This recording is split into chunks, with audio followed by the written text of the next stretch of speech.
د لوی او بخونکي خدای په سپېڅلي نامه د پښتو تلویزیون قدرمنو لیدونکو د سلام په وړاندې کولو سره تاسو ته بلنه درکوم د خبري مجلې په دې برخه کې کورنیو خبرونو ته وایاند احمد فایق مومند. جمهور رئیس کرزي ویلي دي په تیرو لسو کلونو کې په هیواد کې اداري فساد تر بل هر وخت ډیر شوی او د ده په وینا لویه ونډه پکې د بهرنیانو ده. جمهور رئیس حامد کرزي د تیر په تیر یو ځل بیا پر نړیوالو نیوکه وکړه چې له یوې خوا د فساد پر ضد د مبارزې خبرې کوي او له بل پلوه په خپل سر د قراردادونو ورکولو له لارې فساد ته لاره هواروي.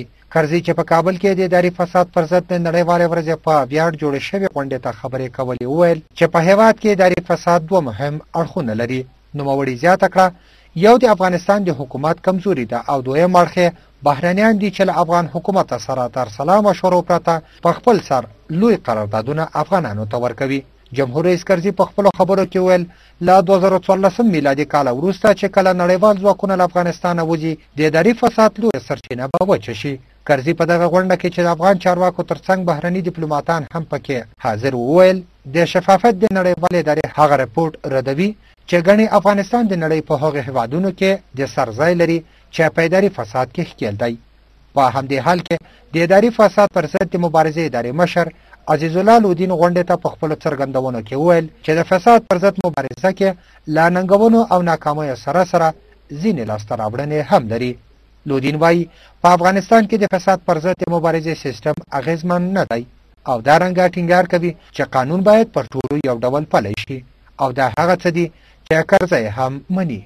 لودین له جمهور رئیس کرزي وغوښتل چې د فساد پر ضد د مبارزې له ادارې سره نورې موازي ادارې وتړي.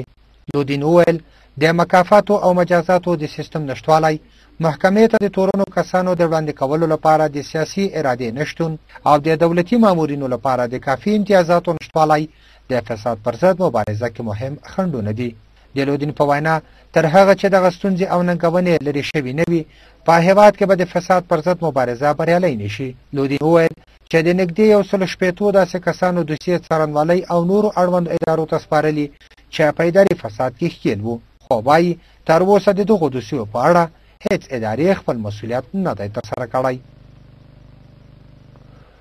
د سولې عالي شورا تمه لري چې د فرانسې له غونډې وروسته وسوال مخالفین د سولې له عالي شورا سره مخامخ خبرو ته چمتو شي. د سولې د عالي شورا چارواکي وایي چې په فرانسه کې د وسوالو مخالفانو شرایط نه ردوي، خو د دوی په خبره دا ډول څرګندونې ډیرو نږدې او مخامخ بحثونو ته اړتیا لري. د سولې د عالي شورا غړی قاضي محمد امین قاد وویل چې د وسوالو مخالفینو ځینې څرګندونې دې ته اړتیا لري چې هغوی په افغانستان کې سیاسي او مدني حضور پیدا کړي. د وسوالو مخالفینو د انجینر حکمتیار په مشرۍ د حزب اسلامي، د افغان حکومت او د حکومت د سیاسي اپوزیسیون د ځینو استازو ترمنځ په فرانسې کې مخامخ بحثونه وشول. په دې بحثونو کې وسوالو مخالفانو خپل دریځونه څرګند کړي چې مهمه د هیواد د اساسي قانون له سره تدوین او له دې هیواد څخه یو مخ د بهرنیو ځواکونو د وتلو خبره ده. د سیاسي چارو څېړونکي وایي چې د طالبانو او اسلامي حزب نور خبرې جدي نه دي او کېدای شي چې د منلو لپاره بحثونه وشي. خو د دې په خبره په داسې حال کې چې له 2014 میلادي کال وروسته په هیواد کې د متحده ایالاتونو ځواکونو پر حضور خبرې کېږي، نو په دې اړه د هغوی شرط ښایي د سولې د خبرو اترو لپاره ځینې ستونزې جوړې کړي. په ورته وخت کې د ولسي جرګې ځینې غړي هم وایي چې د وسوالو مخالفانو دا دریځ چې اساسي قانون د له سره تدوین شي دومره جدي نه ده او اساسي قانون د تعدیل وړ دی. افغانستان د سیمې او نړۍ له یو شمېر مهمو هیوادونو سره ستراتیژیک تړونونه لاسلیک کړي چې مهمې له امریکې متحده ایالاتو سره دي او د دواړو خواو ترمنځ د امنیتي تړون په اړه هم خبرې روانې دي. که څه هم وسوال مخالفان د سیاسي روغې جوړې لپاره له افغانستان څخه د ټولو بهرنیو ځواکونو پر وتلو ټینګار کوي، خو جمهور رئیس کرزي د خالي په ورځ په کابل کې یوې غونډې ته یو ځل بیا وویل چې له امریکې متحده ایالاتو سره د امنیتي تړون لاسلیک کول چې په هیواد کې د هغوی د اوږدمهاله حضور مسله هم پکې شامله ده د دې هیواد لپاره مهم او ګټور دي. د رپورټونو له مخې د هرات ولایت د انجیل ولسوالۍ د ښاروالۍ اداري مدیر د بډې اخیستلو په تور نیول شوی دی.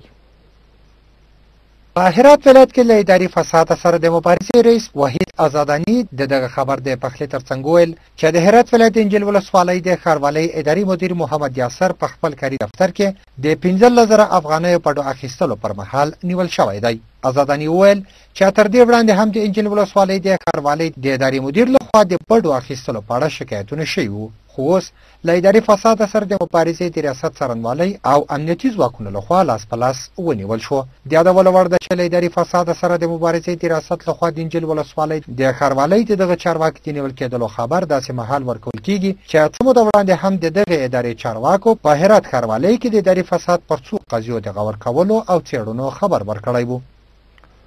د سولې د عالي شورا مشر صلاح الدین رباني د ګوندونو په کچه د راتلونکو ولسمشریزو ټاکنو د ترسره کېدو غوښتنه وکړه. د افغانستان د سولې عالي شورا مشر صلاح الدین رباني د ګوندونو په کچه د راتلونکو ولسمشریزو ټاکنو د ترسره کېدو غوښتنه وکړه. د سولې د عالي شورا مشر صلاح الدین رباني ویلي دي روانه ناڅرګنده حالت نه د وتلو او یو سیاسي سمبالښت ته د رسېدو لپاره اړتیا ده چې ګوندونه د سیاست د اصلي څېرو په توګه رول ولوبوي. نوموړي چې د هېواد په سوله ییزه توګه د واک د لیږد د 11مې کلیزې په لمانځ غونډه کې خبرې کولې وی ویل چې راتلونکې ولسمشریزې ټاکنې د ګوندونو په کچه ترسره شي. د ملي ائتلاف مشر عبدالله چې په دغه غونډه کې برخه اخیستې وه خبرداری ورکوي چې په راتلونکو ولسمشریزو ټاکنو کې دوی ته درغلۍ د منلو وړ نه ده.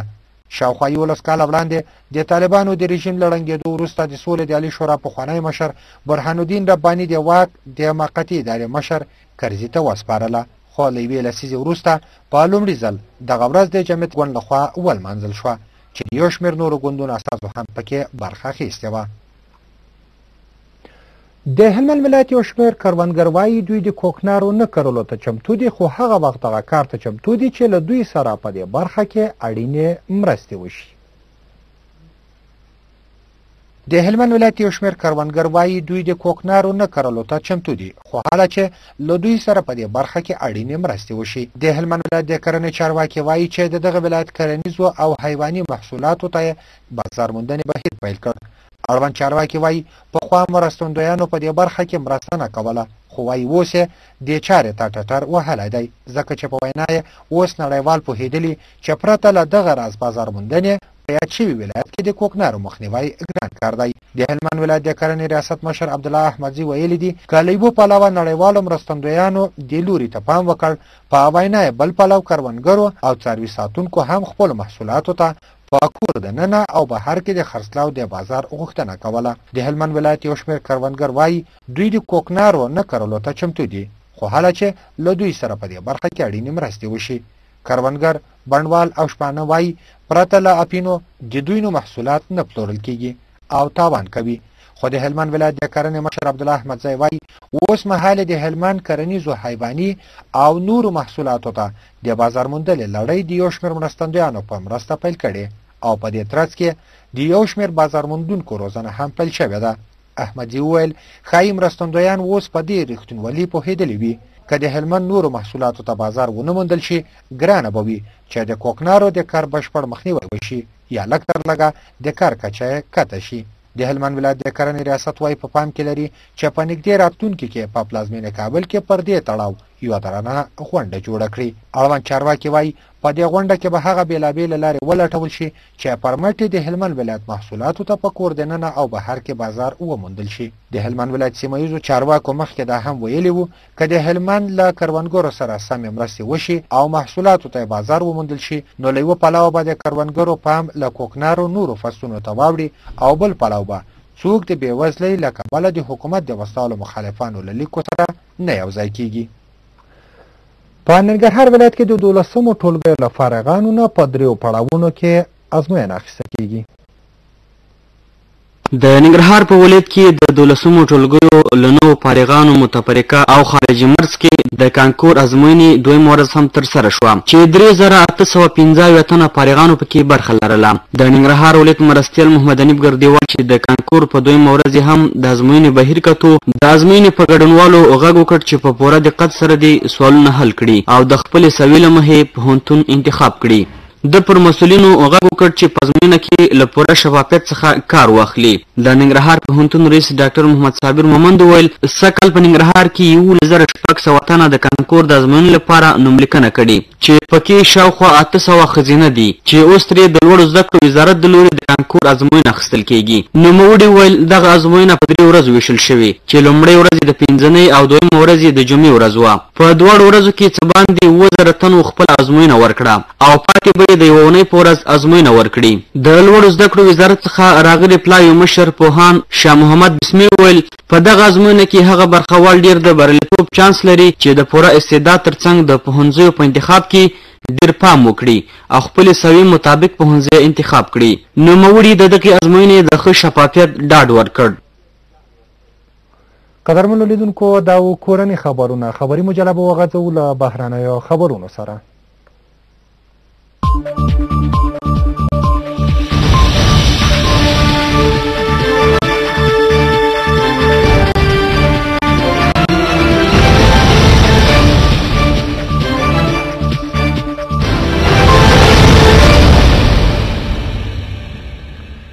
نړۍ دا وخته ښه راغلی.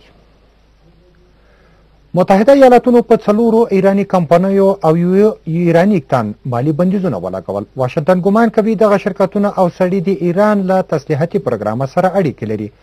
د متحده ایالاتو د خزانې وزارت اعلان وکړ چې له دغو 8 کمپنیو سره له امریکا د پیسو راکړه ورکړه ممنوع ده.